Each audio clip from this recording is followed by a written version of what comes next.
ครับ14 ปี3-4 ปี13-14พุ่นน่ะแล้วมันก็ใหญ่เลยแล้วมันเป็นยังไงเนี่ยฮะเนี่ยเฮ็ดมา13-14 ปีเนี่ย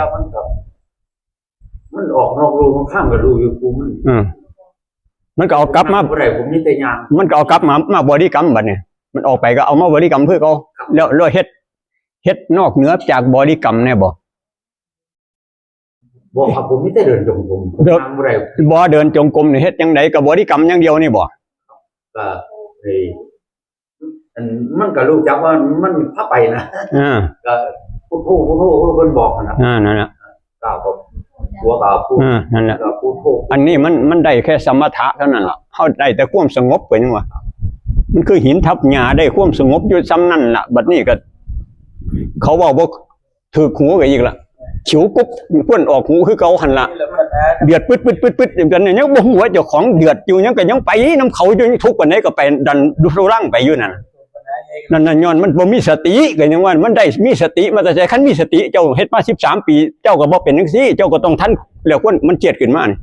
มันคิดไปเจ้าก็ต้องทันคันเจ้าฝึกสติจังซี่ที่เจ้าบ่ทันเลยนี่ทันบ่ล่ะเนี่ยนั่นเห็นบ่ล่ะ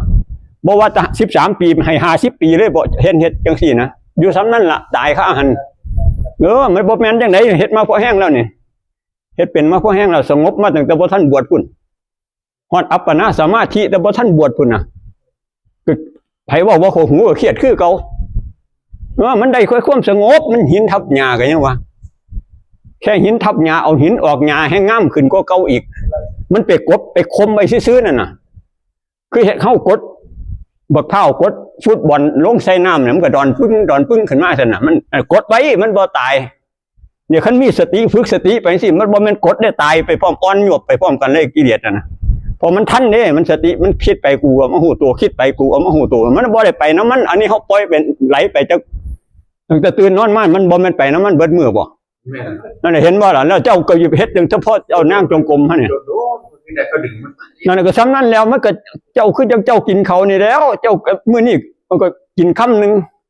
อีก5-6 ชั่วโมงเขามากินอีกคำนึงยามใดเจ้าสิอิ่มก็คือกันแล้วเจ้าคิดไปจังซั่นมันปล่อยไปเอาก็คิดพ่อเขาก็บ่ว่าทีนึงก็คือก็กินเขานั่นน่ะเอ้าเจ้ากินเขาคำนึงแล้วสิเอ้าคิดพ่ออีก5 ชั่วโมงคิดพ่อก็ค่อยกินอีกคำนึงอีก5 ชั่วโมงมาคิดพ่อกินอีกคำนึงเจ้าแม่นใดเจ้าจิตอิ่มย่างก็คือกันน่ะเจ้าคิดพ่อเจ้าก็ค่อยย่าง2 ก้าวนึงบัดนี้เจ้าก็ไปอีก5 ชั่วโมงคิดพ่ออีกย่างอีกก้าวนึงย่ำใดเจ้าสิฮอดนั่นน่ะมันก็เปรียบเทียบได้จังซี่ก็มันพอแห้งแล้วตัวฮะมันไปซ่าบ่คือจังซี่มันบ่ซ่าจังได๋ก็เจ้าบ่เฮ็ดต่อเนื่องน่ะเจ้าบ่เฮ็ดต่อเนื่องเจ้าบ่มีสติรู้สึกตัวต่อเนื่องไปจังซี่เจ้าบ่ได้เฮ็ดวิธีนี้อีกอันนี้มันไผก็เฮ็ดมาซั่นล่ะได้ยินได้ฟังมาก็แบบเดียวกันเบิดนี่ล่ะแม้แต่พระก็ยังว่า30 พรรษาก็ยังคือเจ้านี่ซ้ำได้ซ้ำเจ้านี่ล่ะ30 พรรษานั่นน่ะกินเขาเบิดเท่าใดแล้วมันเป็นหนี้เขาเท่าใดแล้วนั่นน่ะพระน่ะมันสิเอาบุญที่ใส่ไปให้เขาล่ะกิเลสก็ยังบ่ทันมันอยู่นั่นราคะโทสะขึ้นมาก็ไปนำเขาโลดมันบ่มีสตินั่นก็ซ้ำนั่นแหละสิเอาบุญมาแต่ใส่ให้เขากินเขาซุมื้อนั่นบ่คุ้มค่าเขาก็ยังว่าบวช30 พรรษาก็บ่คุ้มค่าเขาดอกตายทิ่มซื่อๆน่ะเป็นหนี้เขาอีกต่างหากนะมันบ่ได้เรื่องดอกมันเฮ็ดอยู่ซ้ำนั่นน่ะ5 ชั่วโมงย่างก้าวนึงอีก5 ชั่วโมงก็ย่างอีกก้าวนึงน่ะเจ้าจังได๋สิฮอดเขาต้องย่างอยู่บ่หยุดบ่เซาเว้นไว้แต่นอนหลับเท่านั้นล่ะมันค่อยบ่ย่างมันเถาะเซามีแห้งอันนี้เจ้าก็สิคิดพ่อยามเดี๋ยวกูค่อยย่างเสียมันยามไหนสิฮอดกินข้าวคำนึงแล้วอีก5 ชั่วโมงคิดพ่อก็มาค่อยกินอีกคำนึงบ่อิ่มให้เด้อแล้วอันนี้เขากินจนอิ่มพุ่นแล้วเนาะย่างอยู่เบิดมื้อเบิดเว้นเนี่ยรู้สึกโตเนี่ยคือย่างเนี่ยรู้สึกโตอยู่ตลอดมีสติอยู่เจ้าของรู้สึกโตนี่คือย่างบ่เซานี่ย่างอยู่บ่หยุดบ่เซามันก็ฮอดทนตัวมันสิไปอยู่โดนอีหยังล่ะบ่มันกูคิดพ่อยามใดกูค่อยย่างนี่เสียมื้อนึงก็คิดพ่อ2 เทื่อมันสิไปฮอดไสล่ะอันได้2 ก้าวย่างได้2 ก้าวมื้อนึงมื้อนึงคิดพ่อมีสติบ่คิดพ่อเทื่อนึงแล้วมันก็ได้แต่ความสงบคันเจ้าจะไปบริกรรมซั่นมันบ่ทันจังซี่ให้เจ้าดอก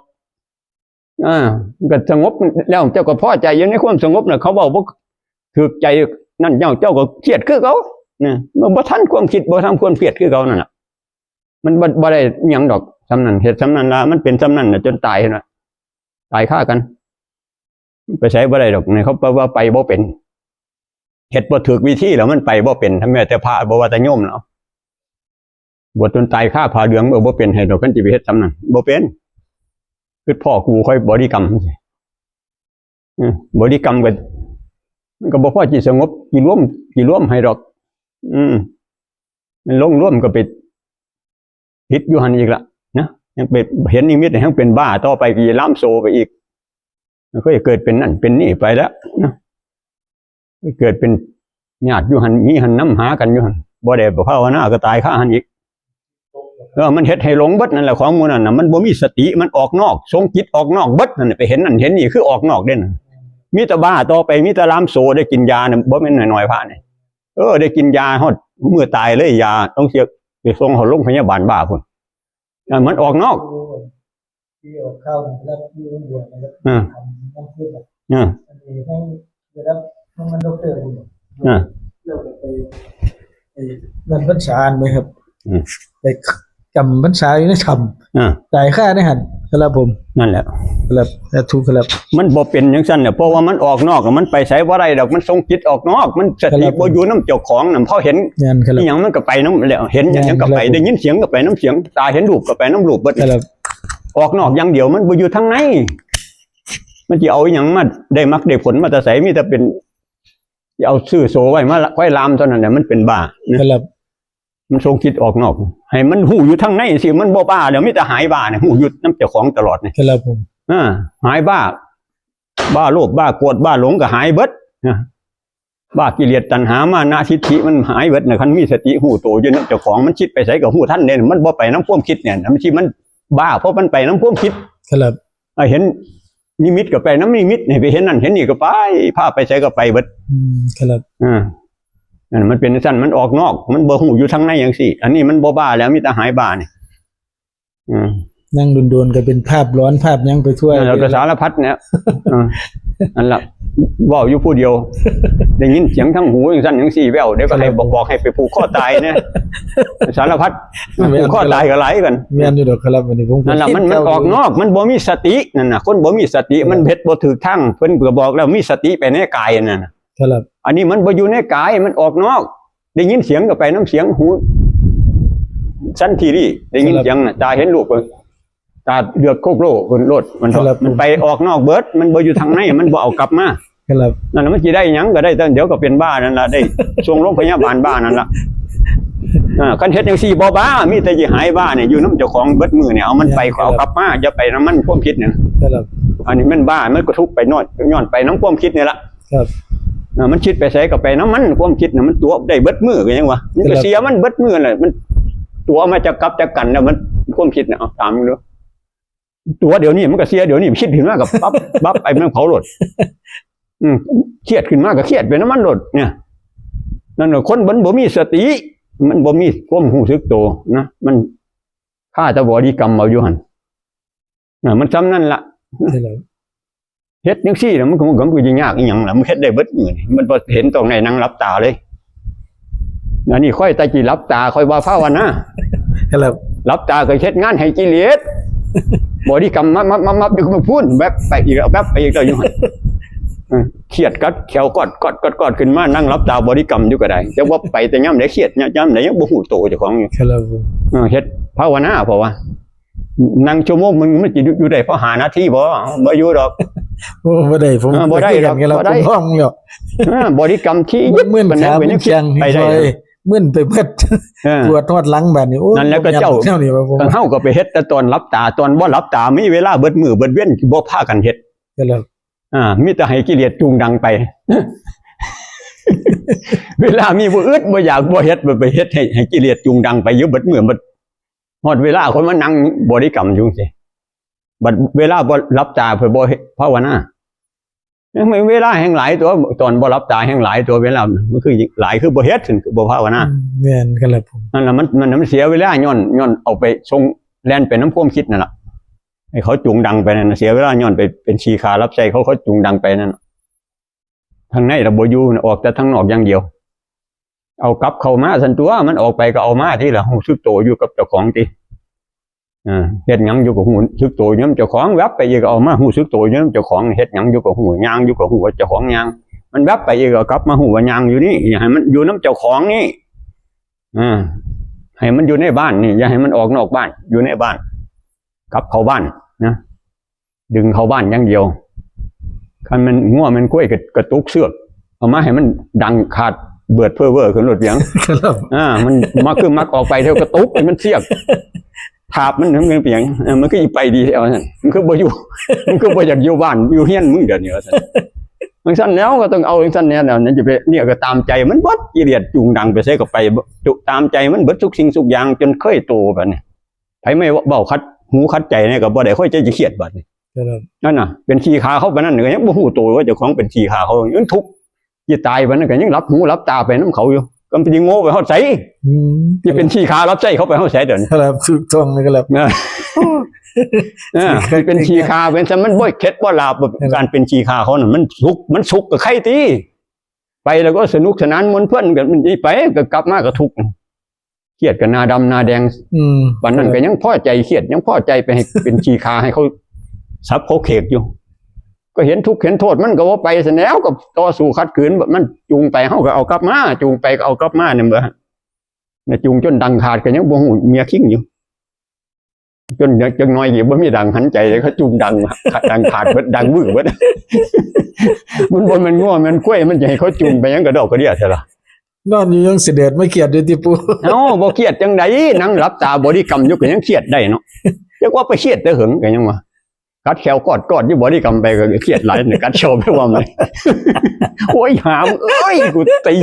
หัวมันสักกะแล้วมื้อนั้นแปลว่าเครียดขึ้นมาวันเถาะบ่ฮู้เจ้าของเครียดอีกยังไปน้ำเขาอีก2ไปอีกนะมันเป็นจังซั่นมันความเคยชินของมันน่ะเฮามาเฮ็ดความเคยชินแบบใหม่บัดนี้บ่ไปนำมัน ครับผม มันให้ไปบ่ไปเอากลับมาฮู้ตัวนี่มันคิดไปอีกเอามาฮู้ตัวอีกมันเครียดขึ้นมาก็เอามาฮู้ตัวอย่าไปปรุงแต่งอย่าไปปรุงแต่งต่อให้มันอย่าไปเติมเสื้อให้มันอย่าไปเติมฟืนให้มันครับมันไฟก็อย่าเติมฟืนให้มันถอยฟืนออกเนี่ยมันก็รับเท่านั้นแล้วเฮาบ่ไปเติมอันนี้เติมไปเรื่อยเนี่ยคันได้เครียดแล้วก็เอาแล้วเบิดมื้อเบิดเว้นอยู่หั่นโอ้ยหามเอ้ยมึงสั่นสิไปที่ไปเฮ็ดหยังอยู่ก็เครียดใจเศร้าใจหมองอยู่หั่น ครับ เครียดอยู่หั่นแล้ว ซิวนาเลียอยู่หั่นเลยติ มันบ่น่าว่าคือจังซั่นมันคือหยังหามผู้นั้นจะฆ่าเฮาพุ่นละ ครับผม นั่นน่ะเป็นจังซั่นเบิดมื้อเบิดเว้นอยู่ซั่นน่ะแทนที่สิฮู้สึกตัวฮู้เมียพิงก็บ่ฮู้อันเถาะมันน่ะคนบ่มีสติก็คือคนบ้านั่นล่ะ ครับ นั่นล่ะคนบ้าคือคนบ่มีสติคันไผมีสติแล้วสิหายบ้านี่ ครับ บ้าโลภบ้าโกรธบ้าหลงบ้าราคะตัณหาบ้ามานะทิฏฐิหายหมดเนี่ยคนมีสติมันไปบ่ได้มันหูทันไปมันก็หูทันมันบ่ไปเนี่ยมันไปคิดมาอีกก็หูทันอีกก็บ่ไปอีกเนี่ยมันก็เป็นชีคาน้อยลงแล้ว ครับ มันจูงดังได้ยากแล้ววันเท่ากิเลสมันจูงดังได้ยากไปเรื่อยพอทันเด้แตะก่อนเฮามีแต่บริกรรมมันก็บ่ทันแล้วรับแต่หูรับตาบริกรรมอยู่ก็เครียดเนาะบ่ฮู้ว่าเจ้าของเครียด ครับ ยังยินดียังพอใจในการเครียดยังเห็นว่าเป็นความสุขอยู่การเครียดนั่นน่ะ เดี๋ยวผมเอาแล้วครับเนี่ยครับ ยังเห็นอยู่ยังเข้าใจว่าการเครียดนี่สิเฮ็ดให้เฮาได้ความสุขสิได้มรรคผลนิพพานอยู่เผาปานใดก็ยังพอใจไปน้ำเผาอยู่มันมืดมันบอดมันเป็นสันคนเฮามันมืดบอดมันย้อนมันบ่มีสติอันเดียวนี่ล่ะสรุปแล้วมันคือมันบ่มีสติเข้าใจบ่มันบ่มีสติมันออกแต่ทางนอกน่ะคิดออกแต่ทางนอกอย่างเดียวมันบ่ยอมอยู่เฮียนอยู่บ้านเนี่ยมันบ่อยู่บ้านมันออกแต่นอกบ้านเนี่ยมันก็ทุกข์อยู่ซั่นแล้วนะออกไปก็เอาเข้ามาเนี่ยมันแวบไปก็เอาเข้ามาหูโตนะหูซึกโตออกไปอีกก็หูซึกโตอีกเฮ็ดจังซี่บัดมือเบิดเว้นเอามันจะไปไสเดือนเว้นไว้แต่นอนหลับบ่เฮ็ดนอนหลับก็ปล่อยให้มันหลับไปตื่นมาก็สติคิดแนบไปนำตัวเจ้าของทันทีให้ไปเฮ็ดหยังก็มีสติหูอยู่นำเจ้าของซั่นบัดนี้เฮ็ดยุ่งซั่นมันติกิเลสใส่จิตทนได้มันก็เป็นขี้คากิเลสมันก็น้อยลงไปเรื่อยนะการเป็นขี้คาเขามันก็น้อยลงพอมันทันเด้มันจูงดังบ่ได้เด้มันทันหูไปแบบหูเอากลับมาหูโตกลับมาเนี่ยมันกิเลสก็จูงดังได้ยากแล้วต่อไปมันก็ชำนาญคือที่บัดนี้กิเลสจูงดังบ่ได้พุ่นละจนกิเลสได้จมพุ่นละบัดนี้ครับมันขี้ขากูมันคือใส่ยากแท้เนาะบัดนี้มันสิว่าพุ่นว่ากิเลสให้มันจมนะแม่เนาะโอ้ขี้ขากูมันคือใส่ยากแต่ก่อนกูใส่มันคือแลนหูหนูกูต้นชั่วมื้อนี่มันเริ่มแข็งคอก็กูแล้วเว้ยให้มันจมเลยแม่กิเลสนั่นน่ะอันนี้ดูค่อยแต่ยันแต่กิเลสเครียดนะว่าเอาไปเฮ็ดงานให้มันอยู่เรื่อยมันใส่หยังก็ไปนะมัน มันให้มันจมนะกิเลสเนี่ยอย่าไปรับใส่มันหลาย ครับ ให้มันเป็นอิสระจากกิเลสเบิ่งเนี่ยนะมันสิสุขสำใดเลยบ่ไปเป็นขี้ขารับใส่มันมันก็เป็นขี้ขาเขามันก็มีไผสุขนะแห่งเครียดหลายก็แห่งทุกข์หลายไปน้ำความเครียดมันก็เขาปั้นหัวอยู่ตลอดมันก็ยังพอใจอยู่หั่นล่ะก็ยังว่าเจ้าของสุขอยู่หั่นล่ะไปเครียดมันก็ได้ครับมันคือเป็นฮอดปานนั้นนะมันเป็นจังได๋คือเป็นจังซั่นคือมันคือบ่เห็นทุกข์เห็นโทษของมันนะ มันคือบ่เห็นทุกข์เห็นโทษของมันโธ่มึงเฮ็ดให้กูทุกข์ปานนี้หรือเนี่ยว่าซั่นมึงกับกูมันต้องเฮ็ดได้เห็นดีกันเนี่ยกูต้องเอาให้ชนะมึงให้ได้ความเครียดความโกรธเนี่ยมึงบ่กูกับมึงต้องตายกันครั้งนึงแล้วเอาซั่นเสียงอาฆาตให้มันมึงนะเดี๋ยวนี้นี่ย่านตั้งกิเลสสะเทือนเนาะกิเลสกับเจ้าของมันเป็นอันเดียวกันเนี่ยเรื่องของเรื่องครับมันเลยยากตีครับกิเลสมันก็เลยยากบ่เนี่ยคือขั้นที่เฮาสิปาดกิเลสออกสิก็ถือเข้าอีกมันก็ปาดบ่ได้ปาดออกก็ถูกเจ้าของอีกบัดนี้เพราะเจ้าของคือกิเลสเป็นอันเดียวกันครับสติบ่มีมันเป็นจังซั่นมันเป็นเนื้อเดียวกันกับกิเลสเลยนี่คันเฮามีสติมันก็แยกกันเท่านั้นแล้วก็ค่อยเห็นมันไปเรื่อยซั่นเห็นมันคิดก็บ่ไปคิดนำมันต่อไปก็เห็นจังซี่มันสิแยกให้เห็นจังซี่ฝึกไปเรื่อยๆมันจะเป็นแบบนี้มันเถาะการเป็นชีคากิเลสน้อยลงทุกข์ก็เบาบางไปพร้อมกันการเกิดตายก็ค่อยสั่นเขาค่อยหดเขามาสิเดี๋ยวบ่มันสิออกกระจายไปทั่วโลกทั่วแผ่นดินคือแต่ก่อนเนี่ยแต่ก่อนความคิดเฮามันบ่มีสติมันโป้ยไปทั่วโลกทั่วแผ่นดินมันสารพัดไปแล้วมันเถาะบัดนี้คันเฮามีสติมันจะค่อยจ้อมเขามาเดี๋ยวหดเขามามันไปไกลบ่ได้ครับผมเพราะหยังมันฮู้ทันเด้ไปก็ฮู้ทันเอาเขามาเนี่ยมันไปไกลบ่ได้คือแต่เก่านี่ครับค่อยดึงเขามาเนี่ยหดเขามากันจนเหลือแต่ผู้รู้อยู่ทั้งในอันเดียวนี่แหละเนี่ยมันเฮ็ดไปมันจะเป็นจังซั่นอันนี้เฮาบ่ได้เฮ็ดให้มันหดเข้ามามีแต่ปล่อยมันออกไปมีแต่ดึงบ่ได้ดึงเข้ามามีแต่ออกไปอย่างเดียวตามมันไปทั้งนอกอย่างเดียวนี่แล้วที่มันทุกข์อยู่บ่แล้วบ่เลิกจักเทื่อเป็นขี้ขารับใช้เขาเกิดตายอยู่บ่มีเวลาว่าบ่ฮู้เวลาว่าจะกิจพ้นจากเขาย่ำใดจะกิจพ้นจากการเป็นชีคาเขาย่ำใดก็ยังบ่ฮู้เพราะเฮาบ่เฮ็ดจังซี่มีแต่ออกไปน้ำมันเฮาบ่เอาเข้ามาเฮาบ่ต่อสู้เฮาบ่ขัดขืนนี่แล้ววิธีเฮ็ดมันสิยากหยังเฮ็ดได้เบิดมื้อนะบ่มีไผห้ามดอกห้ามก็มีบักเดียวนั่นแหละมันค่อยห้ามมึงจะเฮ็ดท้อมึงเป็นขี้คาให้กูขี้ข้อมึงอยู่นี่ท้อมันก็ห้ามอยู่เรื่อยนะโอ้ยเอาทันทีเฮาก็ก้มคอให้มันชี้รถมันเป็นจังซั่นมันเสียมันเป็นอันเดียวกันเนี่ยบ่อยากออกจากเขากันเถาะมันก็พยายามดึงเฮาไว้ก้มเฮาไว้คือกันแล้วบ่อยากให้ออกจากการเป็นขี้ขามันคือกันเนี่ยหน่อยเสียคนที่ออกจากการเป็นขี้ขามันได้มันบ่มีสติบ่มีปัญญามันก็ออกจากมันบ่ได้แล้วเป็นธาตุรับใช้เขาอยู่หั่นเนี่ยฝึกสติไปแล้วสมาธิปัญญาก็สิไปนำกันนั่นล่ะมันอันเดียวกันนะสติกับมันก็เป็นสมาธิเป็นปัญญาคือกันนั่นแหละ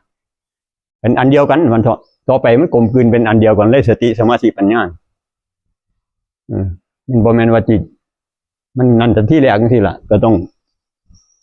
ต่อสู้ขัดขืนมันไปก่อนมันคิดไปเอาเขามาฮู้โตนะคิดไปอีกเอามาฮู้โตอีกเฮ็ดจังซี่ล่ะเอาเข้าบ้านเจ้าของบ้านต้องอยู่บ้านอยู่ตลอดออกนอกบ้านมันก็นั่นน่ะไปเป็นชีคาเขาน่ะไปตากแดดตากฝนไปให้เขาลุงดังไปนะเอาเข้ามาว่าอยากเป็นชีขาเขาต้องเอาเข้ามาหูซึกโตเนี่ยบ่ไปน้ำความคิดเนี่ยนะมันคิดไปเอาเขามาหูโตเนี่ยบ่ให้มันไปกับความคิดแต่เขาความคิดเนี่ยเป็นทุกข์เนี่ยเพราะไปเป็นชีขารับใช้เขาเป็นทุกข์อยู่ตลอดนะบ่มีโอกาสได้เป็นอิสระจากเขาเลยแล้วมันต้องเฮ็ดยุ่งซี่ทั้งเบิดมือเบิดเว้นไว้แต่นอนหลับเท่านั้นแหละตื่นนอนมากกับทันทีเลยนะมีสติหูซึกโตอยู่น้ำเจ้าของตลอดจิตยางไปใส่ก็เฮ็ดหยังอยู่ก็มีสติอยู่หูโตเผลอไปก็มาหูโตนี่เฮ็ดอยู่ซั่นโอ้ยมันทนบ่ได้ดอกกิเลสตายเบิดน่ะกิเลสตายเบิดกันเฮ็ดจังซี่นะคันสิค่อยแต่คิดพ่อยามใดค่อยบริกรรมจังซี่จังเจ้าวานก็โอ้ยมันก็จักยามใดเด้อเวลาหลุดพ้นบ่ได้บ่ก็บ่มีกำหนดกฎเกณฑ์เลยจักบ่ผู้พุทธเจ้าที่มาตรัสรู้อีกจักพระองค์คนละค่อยจิตน้ำ10พระองค์ก็ยังจิตไปอยู่บ่คันสิเฮ็ดจังซั่นย่างมื้อละ9อยู่หั่นก็บ่ฮอดแล้ว กินข้าวก็มื้อละคำจังซี่มันก็บ่อิ่มนะจักเทื่อล่ะ ครับ มันก็ต้องต่อเนื่องเฮ็ดให้มันต่อเนื่องจังว่าย่างให้มันต่อเนื่องกินข้าวก็กินให้มันต่อเนื่องจนมันอิ่มย่างก็ย่างต่อเนื่องไปจนมันฮอดจุดหมายปลายทางที่เฮาตั้งไว้ ครับ มันค่อยสิถึงได้วันเถาะมันคิดพอยามใดกูค่อยย่างสิโอ้เจ้าก็บ่ได้ไปไสจักเทื่อแล้วมื้อนึงคิดพอได้2เทื่อจังซี่เจ้าก็ได้ย่าง2ก้าวนี่ก็จักยามใดสิฮอดล่ะคันฮอดกรุงเทพก็ได้จักยามใดสิฮอดนำมื้อละ2ก้าวมันก็ว่ามันคือกันนั่นแหละเปรียบเทียบให้ฟังคือกันเลย ครับ มันต้องย่างให้ต่อเนื่องย่างให้ต่อเนื่องก็คือรู้สึกโตอยู่ตลอดเวลาเนี่ยนะย่างให้ต่อเนื่องคือรู้สึกโตอยู่ตลอดเวลามันเผลอไปเอามารู้สึกโตอยู่จังซี่เขาอยากย่างต่อเนื่องเป็นความเพียรมีสติอยู่เป็นความเพียรอยู่ตลอดเวลานะเป็นครูบาอาจารย์เพิ่นก็เทศน์ไว้อยู่สตินี่คือความเพียรให้สติต่อเนื่องเนี่ยเป็นความเพียรบ่ขาดเลยเนี่ยต่อเนื่องมันก็เปรียบไว้คือกันกับน้ำมันไหลเนี่ยเปิดให้มันไหลอยู่ตลอดเนี่ยมันต่อเนื่องเนี่ยมันสิหยดป๊อกป๊อกป๊อกจังซี่มันก็บ่ต่อเนื่องเพิ่นว่าต้องเฮ็ดรู้สึกโตให้มันต่อเนื่องแบบคือน้ำไหลบ่หยุดจักเทื่อจังซั่นมันค่อยสิไปไว้นะเป็นความเพียรอยู่ตลอดเวลามีสติอยู่นำเจ้าของเป็นความเพียรตลอดกิเลสจูงดังบ่ได้คิดหยังมากก็ฮู้ทันคิดหยังมากก็ฮู้ทันมันต่อเนื่องมันเป็นซั่นจนเป็นอัตโนมัติพุ่นแล้วเนาะท่านเพิ่นสิว่าไว้ด้วยมหาสติมหาปัญญาเพิ่นสิไปว่าไว้จังได๋คันมันบ่เป็นก็เฮ็ดสติไปจังซี่แล้วมันจนมันเป็นมหาสติ ครับ มันก็ไปจากของน้อยๆนี่ละของหลายของใหญ่ก็ไปแต่ของน้อยๆนี่นะคือปวกนี่ละนะมันเฮ็ดพ่นทอภูเขาคนเขาปลูกพริกก็เป็นไว้เป็นเล็กน้อยลงพ่นโอ้ยบักใหญ่เฮ็ดจึงพึ่งอยู่ ครับ โตมันเท่าใดปวกตัวน้อยๆแต่มันคือเฮ็ดได้ใหญ่แท้กันความเพียรเขาเพียรอยู่ตลอดนั่นน่ะอันเฮามันบ่เพี้ยนมื้อนึงค่อยมาคิดพอเทื่อนึงจังซี่มันจะเพี้ยนจังไดน่ะ ครับ ก็กิเลสจูงดังไปเบิดมื้อเบิดเว้นนะแต่เฮาก็มาฮู้ตุกโตเทื่อนึงนี่มันก็บ่ใหญ่ให้จักเทื่อแล้วสติมันก็บ่เป็นมหาสติให้จักเทื่อแล้วพวกตัวน้อยๆเขาคือเฮ็ดได้พ้นได้บักใหญ่กว่านั้นนะนั่นความเพียรเขาเฮ็ดอยู่ตลอด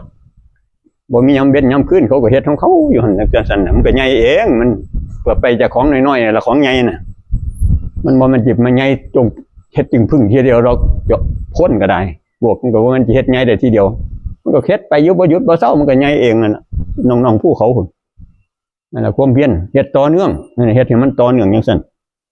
บ่มันกูคิดมันนำได้กูค่อยเฮ็ดทีนึงจังซี่บ่พอฮอดจักไสให้จักเทื่อแล้วเฮ็ดให้มันจังซี่แล้วเนาะมันก็บ่ได้หนักได้หนานี่หยังเด้ล่ะคันมันเฮาคือแบกไม้แบกซุ่งท่อนซุ่งโอ้มันสิหนักบ่ว่างทับข้อกูหักแน่นอนมันก็อีกอย่างนึงเจ้าแบกอีหยังเจ้าฮู้ซื่อๆทุบตัวซื่อๆเจ้าแบกอีหยังเด้อเจ้าหยังคือบ่อยากเฮ็ดคือมันสิยากปานนั้นมันเฮ็ดได้เบิดมื้อมันหนักจิ้มสิตายมันก็แม่นแล้วแบกไปใส่กับหลังคดหลังโขไปจังซั่นโอ้มันตายแท้ครับทับข้อกูตายแท้หนักจังซั่นก็แม่นเดี๋ยวนี้มันบ่ได้หนักอีหยังก็แค่ฮู้สึกตัวมันสิยากปานใดเด้อก็เฮ็ดได้เบิดมื้อน่ะมันเผลอไปกูก็เอามาฮู้สึกตัวซั่นน่ะเผลอไปอีกเอามาฮู้สึกตัวอีกบ่ไปน้ำความคิดนี่อย่าให้เขาจูงดังไปมันยากมองไหนก็บ่เห็นคิดไว้มองไหนยากยังวะบ่มีมองไหนยากเลยกันเฮาเฮ็ดหูวิธีเฮ็ดบ่ได้ยากเด้บ่มันสิเหลือวิสัยจนสลบสลายไปจังซั่นก็บ่มีใครอยากไปดอกพันนิพพานคันภาวนาเราก็ต้องปานนั้นโอ้ยก็บ่มีใครอยากไปก็เอาไว้ก่อนบัดนั้นล่ะไปก็ได้มันก็แล้วเฮ็ดวิธีนั้นคันมันโสตายใส่ดีก็ได้แห่งได้ไว้คือกันล่ะเอาตายเป็นตายเอาลงเบิ่งก็ได้บ่ตายให้มันฮู้บ่ฮู้ให้มันตายกูมื้อเนี่ยสละตายใส่ไปเลยจังซั่นมันใจถึงปานนั้นบ่ล่ะบัดนี้คันใจบ่ถึงปานนั้นก็มาเฮ็ดวิธีนี้เนี่ยมันก็ได้คือกันนั่นล่ะได้คือกันมันเถาะก็มันก็นั่นก็มีสติอยู่นำเจ้าของคือกันล่ะมันสิเฮ็ดจังซั่นก็ต้องมีสติคือกันบ่มีสติก็ไปบ่ได้คือกันแต่สรุปแล้วอยู่น้ำสติเนี่ยมันจะเป็นความเพียรก็คือมีสติต่อเนื่องไงล่ะมีสติต่อเนื่องรู้สึกต่อเนื่องเนี่ยมันเป็นความเพียรอยู่แล้วอันนี้เฮามันมีแต่เผลอต่อเนื่องมีแต่ให้กิเลสจูงดังไปต่อเนื่องแล้วมันจะเอาเป็นความเพียรจังได๋น่ะมันเป็นเพียรเป็นชีคารับใช้กิเลสมันเพียรไปทางเป็นชีคารับใช้กิเลสมันบ่แม่นเพียรไปทางกินเอาเนื้อกิเลสแบบนั้นมันก็ต้องมีเผลอไปเอามาฮู้โตอยู่ซี่แล้วเฮ็ดจังซี่แล้วมันสิไปไสคันเฮาเฮ็ดปานนี้มันอยู่บ่ได้ดอกกิเลสจะตายเท่านั้นเนาะอันนี้เฮาบ่เฮ็ดปานนั้น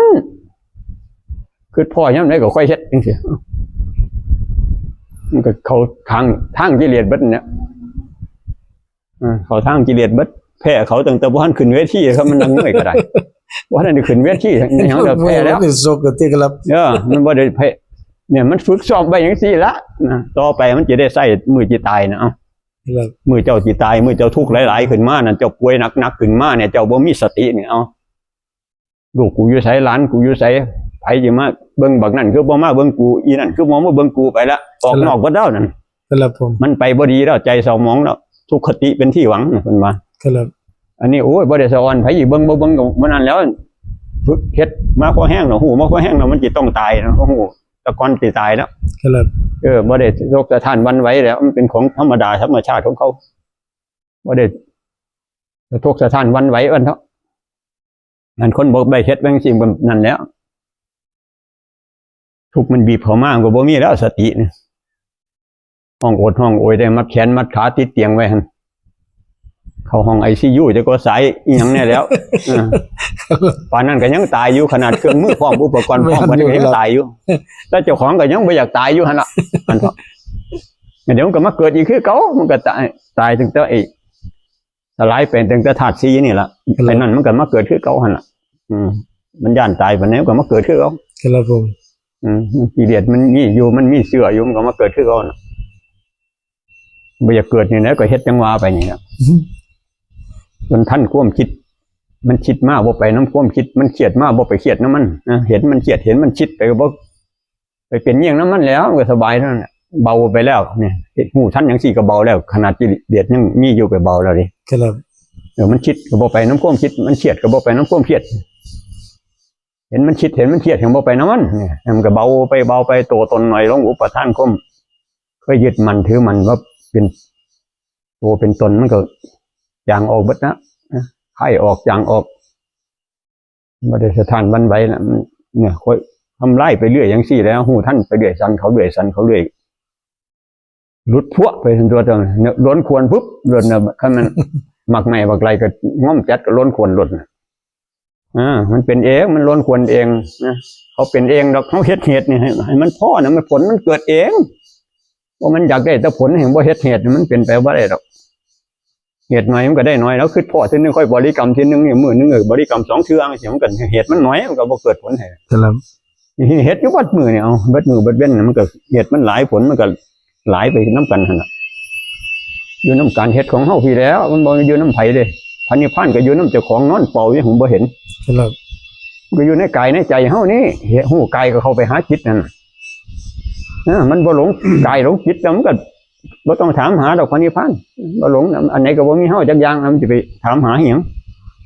มันก็บ่ได้หยังซ้ำนะพระนิพพานก็บ่ได้ดอกบ่ได้เป็นหยังซ้ำเบิดแนวเป็นเท่านั้นเบิดแนวจิตเป็นบ่ได้เป็นหยังพระนิพพานก็บ่ได้พระโสดาสกิทาคาอนาคาอรหันต์ก็บ่ได้เป็นหยังเบิดความเป็นมันเบิดโตเบิดตนเบิดความสำคัญมันหมายนะอยู่ไปกินไปซ้ำตายเท่านั้นน่ะมันสิยากอีหยังมันเฮ็ดเอาเหมือนกันแล้วมันก็เฮ็ดถูกทางมันบ่ได้โดนดอกใช่แม่นของยากเฮ็ดบ่ถูกทางก็ค่าจะบริกรรมอยู่หั่น50 60 ปีก็ยังบริกรรมอยู่หั่นหลายคนอยู่ที่ไปอยู่วัดอโศกสุมแม่ที่หลายคนอยู่เฮ็ดมาตั้งแต่อายุ20จนฮอดอายุ80ก็ยังบริกรรมหันใจกับพุทธเอาโพอยู่จุ่งจะเครียดอยู่คือเก่าหั่นน่ะคุยน้ำกันหลายเด้อเป็นมหาอยู่เลยนะไปแบบวัดอโศกมายังมุมกรรมคือเก่าติมันก็หยังก็เฮ็ดได้ซำนั้นน่ะเนาะมันบ่มีสตินั่นน่ะเครียดอยู่คือเก่าบ่ทันความคิดความปรุงแต่งคือเก่าหั่นน่ะเพราะมันเอาแต่เน้นเอาจะให้มันสงบซื่อๆบ่ให้เนี่ยบ่ให้มันคิดซื่อๆมันก็ได้ซ้ำนั้นมันไปบ่เป็นนะแต่คันเฮ็ดจังซี่มันไปจนสุดพุ่นน่ะเอาสุดทางเลยสุดทางจัดปัดจนบ่ได้เป็นอีหยังจักอย่างพุ่นล่ะบ่ได้เป็นพระอรหันต์บ่ได้เป็นพระโสดาสกิทาคาอีหยังบ่ได้เป็นหยังจักอย่างนะเบิดความเป็นเบิดโตเบิดตนบ่มีความสำคัญว่าเป็นนั่นเป็นนี่นะบ่ได้สำคัญเจ้าของว่ากูเป็นนั่นกูเป็นนี่คือเป็นหยังพระบรมันบ่ได้เป็นอีหยังอยู่แล้วบ่ได้เป็นหยังอยู่ไปซื่อๆนี่นะเท่านั้นตัวมันจะยากหยังล่ะเอาบ่เฮ็ดมันก็บ่ได้แล้ว เรียนไปแต่น้ำความคิดอยู่เบิดมือให้เขาจูงดังอยู่เบิดมือจะมาถามเอามรรคผลนิพพานมาจะใส่น่ะออกไปเฮ็ดงานให้ตะกิเลสแล้วไปถามเอามรรคผลนิพพานน้ำกิเลสมันจะให้บ่ ครับ ออกไปน้ำความคิดปรุงแต่งนั่นก็ไปนั่นน่ะไปเฮ็ดงานให้กิเลสเดี๋ยวความสงบมาจะใส่เอาเดี๋ยวสุขมาจะใส่เป็นสีขาวอยู่น้ำเจ้าของนี่อยู่น้ำกายน้ำใจเจ้าของเนี่ยพัดบ่เบิ่งเจ้าของเมื่อกี้ไปเห็นยังไงพระนิพพานบ่เบิ่งเจ้าของว่าอยู่น้ำเจ้าของนี่เจ้าของแห่งบ่ออกแต่พูดตาเห็นรูปก็ไปน้ำรูปหูได้ยินเสียงก็ไปน้ำเสียงมันบ่ได้ย้อนมาเบิ่งเจ้าของพี่มันอยู่น้ำผีต้องเบิ่งยุบเจ้าของพี่ค่อยจะเห็นทำเห็นอยู่น้ำเจ้าของพี่มันจะไปเห็นอยู่ทั้งนอกคุณแล้วน้ำกิเลสไปแล้วไปบรรลุธรรมบ่มีหรอกกิเลสจูงดังไปแล้วไปบรรลุธรรมนี่สินี่เป็นนี่นะคือบรรลุการเป็นชีคากิเลสน่ะอย่างนั้นจะว่างไหนเนาะเบิดคำเบาเนาะพยายามอยู่ว่างไหนเดี๋ยวเบิดคำเบาเท่านั้นเราไปเห็นงานกิเลสจะมาถามหาพระนิพพานอย่างเงี้ยโอ้ยให้เจ้าเขาจูงดังไปอยู่เบิดมือท่านอยู่น้ำเจ้าของเบิ่งเจ้าของเห็นเจ้าของอยู่เบิดมือมันก็เห็นเท่านั้นแล้วทำมันอยู่น้ำเจ้าของเนี่ยเห็นเจ้าของก็เห็นทำเห็นก็เห็นพระพุทธเจ้าเห็นเจ้าของว่ามันบ่แม่นเจ้าของเนี่ยแต่ก่อนว่าหลงมันรับหูบ่ลืมหูลืมตาไปหลงมันว่าเป็นตัวเป็นตนเป็นเฮาเป็นของเฮาอยู่หูเห็นเจ้าของหูเจ้าของแท้ๆมันบ่แม่นเฮาเนี่ยเอามันบ่มีเฮาเนี่ยบ่มีหยังเป็นเฮาจักอย่างนี่เห็นก็เลยเห็นเจ้าของนี่เห็นเจ้าของตามความเป็นจริงก็เลยบ่หลงมันบัดนี้บ่มีไผไปหลงบ่มีไผไปหลงตัวหลงตนหลงว่าเป็นเจ้าของอีกแล้วนะมันเศร้าหลงน่ะมันเศร้าหลงน่ะพอหูตามความเป็นจริงมันแล้วเบิ่งแล้วมันบ่หยังมีเจ้าของแม้แต่ความคิดปรุงแต่งก็บ่มันเจ้าของคิดมาแล้วมันก็ดับมันก็คิดมาแล้วก็ดับมันสิไปเอามาเป็นเจ้าของหยังความเครียดความโกรธมันก็บ่แม่นเฮามันเกิดแล้วก็ดับคือกันก็เป็นสมมุติเบิดเฮามันบ่ฮู้จังซั่นมันก็ไปหลงเขาอยู่หั่นแหละเขาว่าบ่แม่นเขาเฮาปานใดเฮาก็ว่าแม่นเฮาอยู่หั่น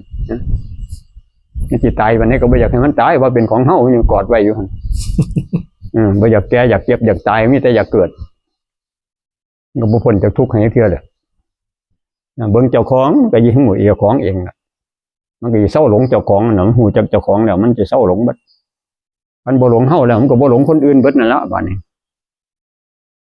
บ่หลงไผน่ะบ่หลงเจ้าของก็บ่หลงผู้อื่นนี่อันเดียวกันนะ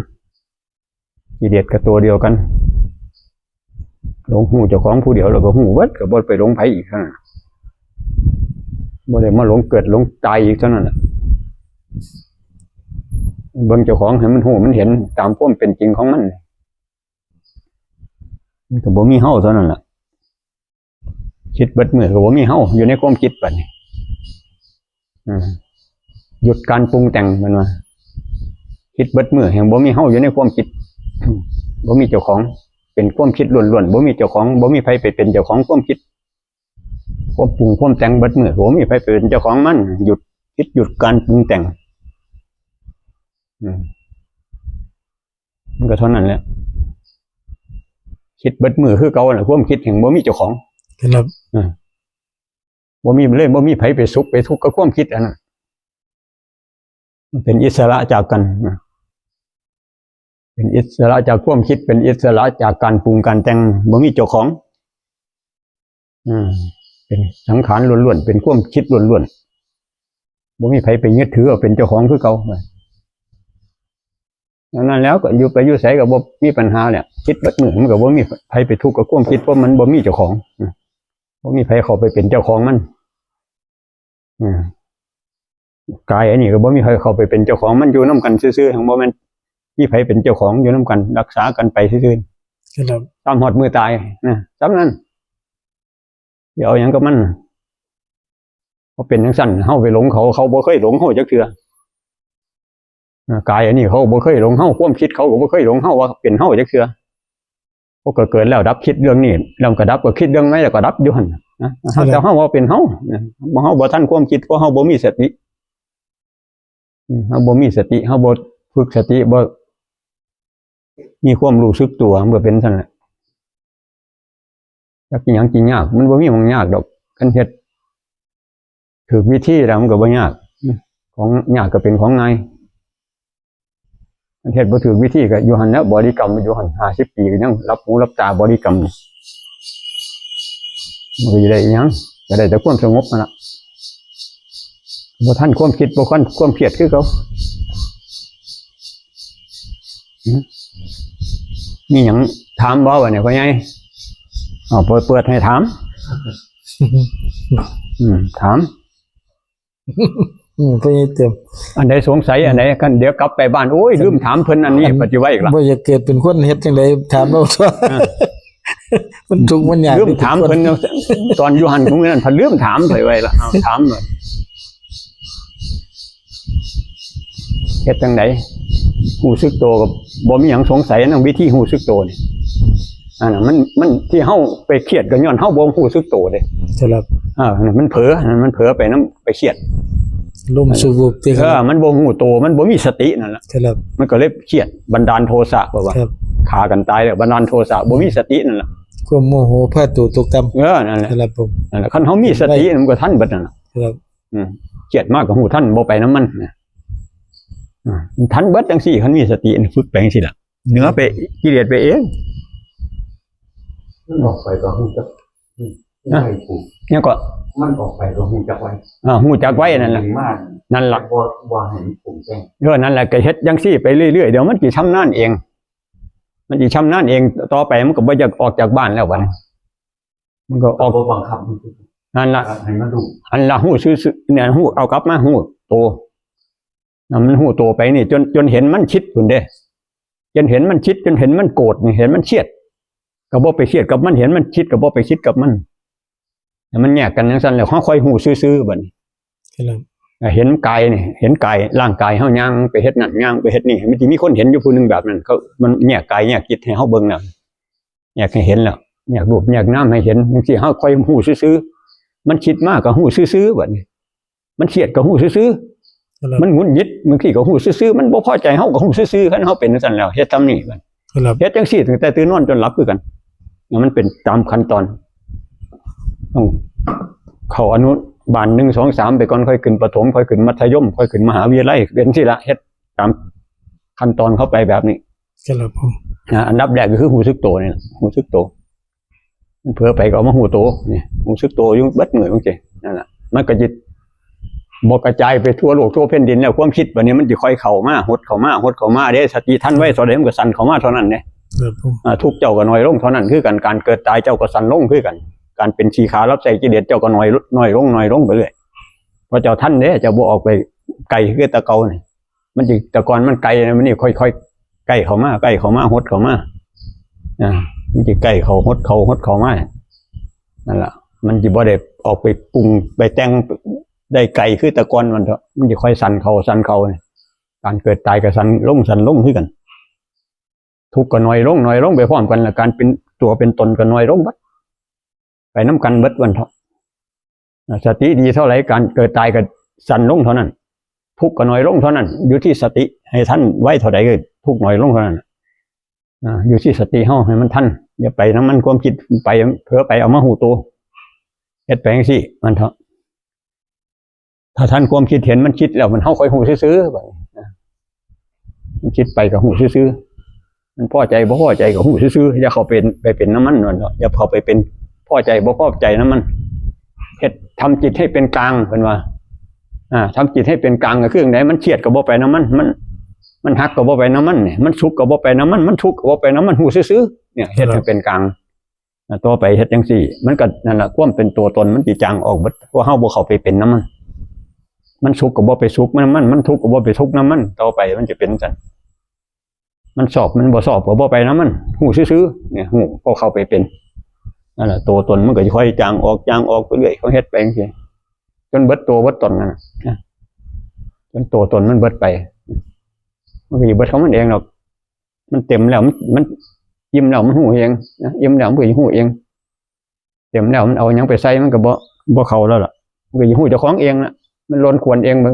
ผลไม้มันล้นควรเองง้อมจัดมันล้นควรของมันเองนี่คือกันเฮ็ดเฮาเฮ็ดไปเท่านั้นละผลมันจะเกิดเองบ่มีใครไปเฮ็ดให้ผลมันเกิดได้นอกจากเฮา รู้สึกตัวอย่างเดียวเนี่ยรู้สึกตัวไปเรื่อยๆเรื่อยๆเรื่อยๆมันเป็นเองมันค่อยเป็นของไปค่อยไปเองบางทีท่านไว้ถึงคิดเผลอไปบางทีท่านไว้ที่ท่านไว้เขาเรื่อยท่านไว้เขาเรื่อยมันสะสมทีละน้อยละน้อยไปสะสมสติไปจนเป็นมหาสตินี่เป็นหัวเองมันของหยาบเข้าใจเนาะวันนี้เนาะ ครับผม